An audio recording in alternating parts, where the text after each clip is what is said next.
في اليوم الأول من شهر أمشير المبارك الكنيسة وقفت تفتكر يوم مش عادي، يوم اتجمع فيه الآباء، ويوم الإيمان فيه اتكتب بدموع وسهر وصلاة. نرجع بالزمن لسنة 381 ميلاديا. مدينة القسطنطينية كانت على غير عادتها، شوارعها مليانة أساقفة جايين من كل حتة، عددهم 150 أسقف بدعوة من الملك سيودوسيوس الكبير. الكل كان مستني مين يترأس المجمع. الطبيعي إن اللي يترأس هو البابا تيموساوس بابا الإسكندرية، لأن كرسي الإسكندرية هو الكرسي المتقدم في الشرق، لكن البابا لسه ما وصلش. ففي بداية المجمع قام ميلاتيوس أسقف أنطاكيا بالمهمة. بدأ الاجتماع، لكن فجأة وفي أوائل أيام المجمع ميلاتيوس رقد.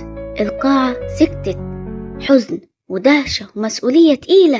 هنا وقف القديس غريغوريوس النزيانزي رئيس أساقفة القسطنطينية، وشال الحمل الكبير ده وترأس المجمع وسط ظروف صعبة. فضل القديس غريغوريوس مترأس لحد ما تم انتخاب نكتاريوس وتم اختياره. ومن اللحظة دي نكتاريوس كمل رئاسة المجمع لحد نهايته. لكن السؤال الحقيقي كان ليه المجمع ده اتعمل؟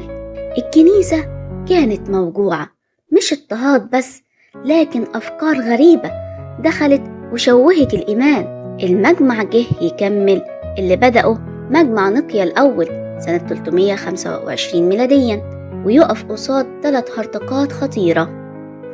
أول هرطقة سابيليوس قال كلام شكله حلو لكنه خطير.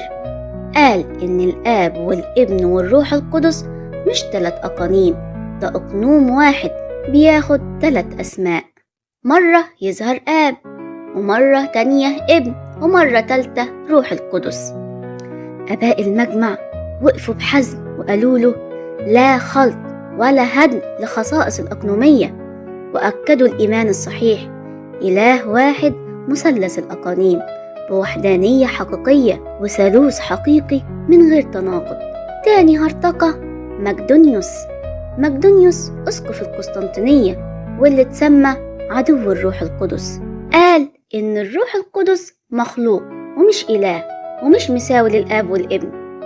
لكن الآباء فتحوا الكتب المقدسة واحد ورا التاني وأثبتوا إن الروح القدس رب وخالق مجدد مقدس مرشد مرسل الرسل، والكذب عليه كذب على الله، والتجديف عليه لا يغفر. وبقوة الإيمان دحضوا تعليمه وحرموا كل اللي يقول بقوله. أما بقى ثالث هرطقة أبوليناريوس أنكر إن السيد المسيح ليه نفس بشرية عاقلة.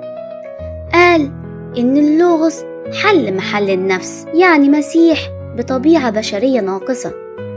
الآباء فهموا الخطر فورا وقالوا الكلمة اللي هزت الكنيسة: ما لم يتخذ لا يخلص.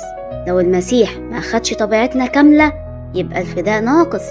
لكن الحقيقة اللي أعلنها المجمع: المسيح إله كامل وإنسان كامل بنفس بشرية عاقلة عشان يخلص الإنسان كله.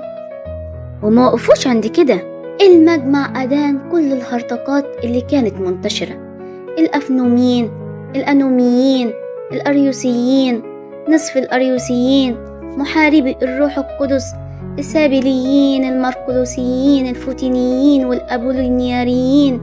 وفي اللحظة الحاسمة الآباء وقفوا وكملوا قانون الإيمان من عند نعم نؤمن بالروح القدس، وأكدوا فيه مساواة الأقانيم في الجوهر، أزلية الآب والابن والروح القدس، التجسد الحقيقي الكامل، ألوهية الروح القدس. ومن اليوم ده بقى قانون إيمان نقيا زائد القسطنطينية هو قانون الإيمان الرسمي للشرق والغرب.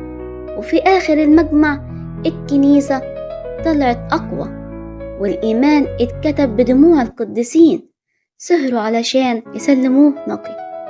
بركة صلوات هؤلاء الآباء القديسين فلتكن معنا جميعا، آمين.